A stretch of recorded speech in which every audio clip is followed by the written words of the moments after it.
Jikalau kamu memasuki suatu rumah, katakanlah lebih dahulu damai, sejahtera. Kata-kata yang menyejukkan, bukan kata-kata yang keras, yang kasar, yang membuat orang menjadi tidak damai, damai sejahtera. Dan bukan hanya berkata-kata, tapi melakukan sesuatu kerja konkret. Sembuhkanlah orang-orang sakit, bekerja nyata. Bukan hanya menghibur, hanya mulut kata-kata, melakukan sesuatu. Tapi juga menghargai pribadi lain. Jika kamu tinggal di situ, makan dan minumlah apa yang orang berikan, penghargaan. Ini sesuatu yang mungkin baik untuk menjadi sarana refleksi. Bukan hanya para murid pada waktu itu, tapi juga para murid zaman sekarang. Zamannya sejak dulu, bukan solo, bukan sendirian, bukan single fighter. Yesus sejak awal sudah mengutus 12 rasul, pada saatnya 70 murid, lalu demikian pula kesaksian Paulus, ada teamwork, kerjasama bersama-sama. Apakah ini juga bisa menjadi sarana refleksi kita ketika kita berkumpul, berkomunitas, membentuk entah itu kategorial atau teritorial dalam konteks pewartaan firman? Apakah kita cenderung single fighter atau kita membutuhkan pribadi yang lain sebenarnya untuk melaksanakan tugas perutusan itu? Betapa menyenangkan mendengarkan derap kaki orang yang turun berlari dari gunung dan memaklumkan damai, yang membawa kabar sukacita dan mewartakan kita selamat. Dalam nama Bapa dan Putra dan Roh Kudus. Tuhan sertamu. Saudari-saudara, selamat pagi berkah dalam. Hari ini gereja merayakan pesta Santo Lukas, pengarang Injil, pengantar. Lukas, seorang tabib atau dokter, sahabat Paulus, adalah seorang pribadi yang saleh. Ia menulis Injil yang ketiga dan kisah para rasul. Hanya karena disebut-sebut oleh Paulus, ia membuat sejarah sebagai pengarang Injil. Dalam Injilnya terdapat suatu garis lurus, dari kemiskinan di Bethlehem menuju Paskah di Yerusalem, dari umat kecil di Yerusalem menjadi gereja dunia yang berkembang. Mungkin berkat profesinya, tetapi jelas berkat imannya, ia lebih memperhatikan orang kecil yang menderita. Kita awali ibadah ini dengan menyadari, mengakui, dan menyesali keberdosaan kita, seraya mohon rahmat, belas kasih, kerahiman Allah. Saudari-saudara terkasih, kalau boleh memberi judul, tema renungan yang saya tawarkan adalah teamwork dalam menjalani tugas perutusan. Mengapa demikian? Saya tertarik untuk sedikit mengulik tentang Lukas yang sekarang kita rayakan pestanya. Konteks penulisannya kan di luar Palestina ya, di luar Israel, di Roma ada yang menyebut di mana begitu ya. Yang jelas di luar keyahudian. Lalu waktu penulisannya kurang lebih sekitar tahun 62 Masehi. Ini didasarkan pada pengalaman bacaan pertama tadi Paulus ketika di penjara. Saya tidak membaca dengan panjang lebar tapi singkatnya itu diketahui sekitar tahun-tahun itu, dan tidak diketahui wafatnya Paulus. Termasuk juga peristiwa yang sangat penting dalam sejarah ketika kota Roma dibakar itu. Biasanya penulis, pewarta, atau suara kenabian kontekstual. Apa yang terjadi di sekitarnya atau hal yang memprihatinkan menjadi semangat untuk menyuarakan kebenaran kenabian. Tetapi itu tidak masuk dalam tulisan-tulisan Lukas. Maka banyak para ekseget, ahli kitab suci mengatakan bahwa kemungkinan ini ditulis tahun 62 Masehi sebab beliau wafat itu sekitar tahun 84 Masehi. Maksud tulisan Lukas ada beberapa yang saya baca tercatat, setidaknya 3. Yang pertama adalah mungkin saya tidak urutan yang saya ingat saja.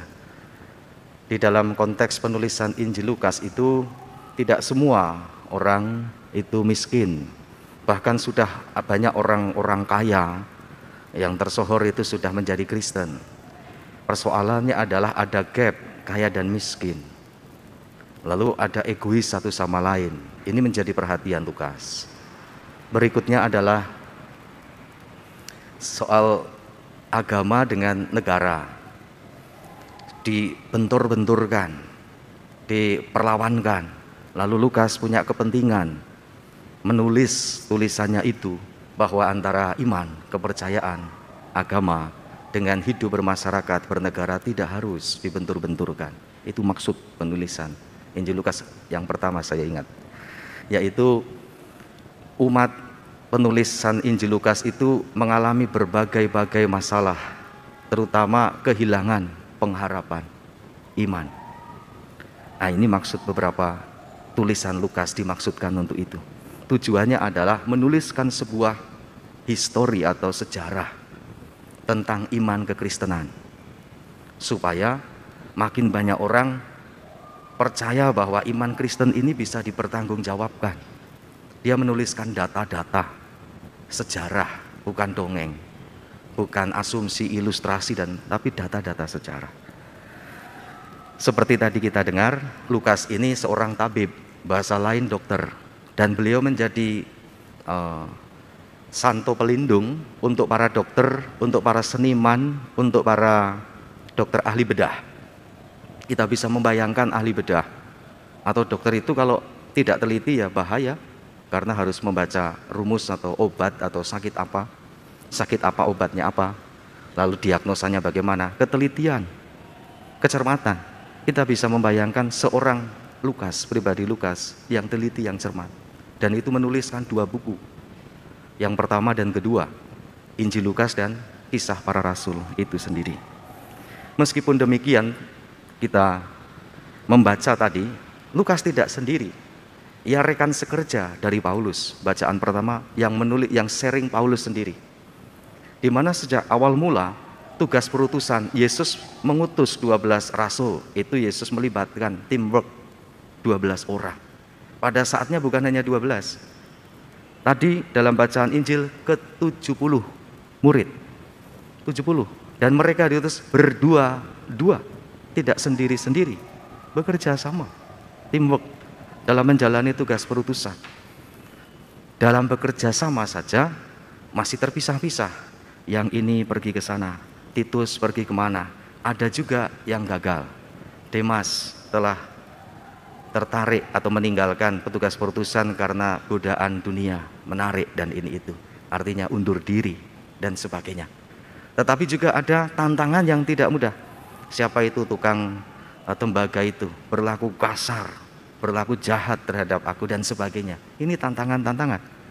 Paulus menceritakan bagaimana ia melakukan teamwork, kerjasama dalam menyebarkan, mewartakan firman, tugas perutusan. Demikian pula dalam bacaan Injil, Yesus mengutus 70 murid berdua-dua. Yesus tidak solo, tidak sendiri, tidak single fighter, tapi mengajak pertama 12 rasul, lalu kemudian muncul ada 70 murid. Mereka diutuslah berdua-dua, kerjasama. Dan dalam bekerja sama itu ada beberapa yang perlu diperhatikan atau menjadi sarana refleksi. Jikalau kamu memasuki suatu rumah, katakanlah lebih dahulu damai, sejahtera. Kata-kata yang menyejukkan, bukan kata-kata yang keras, yang kasar, yang membuat orang menjadi tidak damai. Damai sejahtera. Dan bukan hanya berkata-kata, tapi melakukan sesuatu kerja konkret. Sembuhkanlah orang-orang sakit, bekerja nyata, bukan hanya menghibur, hanya mulut kata-kata, melakukan sesuatu, tapi juga menghargai pribadi lain. Jika kamu tinggal di situ, makan dan minumlah apa yang orang berikan, penghargaan. Ini sesuatu yang mungkin baik untuk menjadi sarana refleksi. Bukan hanya para murid pada waktu itu, tapi juga para murid zaman sekarang. Zamannya sejak dulu, bukan solo, bukan sendirian, bukan single fighter. Yesus sejak awal sudah mengutus 12 rasul, pada saatnya 70 murid, lalu demikian pula kesaksian Paulus, ada teamwork, kerjasama bersama-sama. Apakah ini juga bisa menjadi sarana refleksi kita ketika kita berkumpul, berkomunitas, membentuk entah itu kategorial atau teritorial dalam konteks pewartaan firman? Apakah kita cenderung single fighter atau kita membutuhkan pribadi yang lain sebenarnya untuk melaksanakan tugas perutusan ini? Marilah menyatakan misteri iman kita. Wafat-Mu Tuhan kami wartakan, kebangkitan-Mu hingga Engkau datang. Tuhan mengutus para murid untuk mewartakan Injil ke segala kota. Kerajaan Allah sudah dekat padamu. Tuhan sertamu.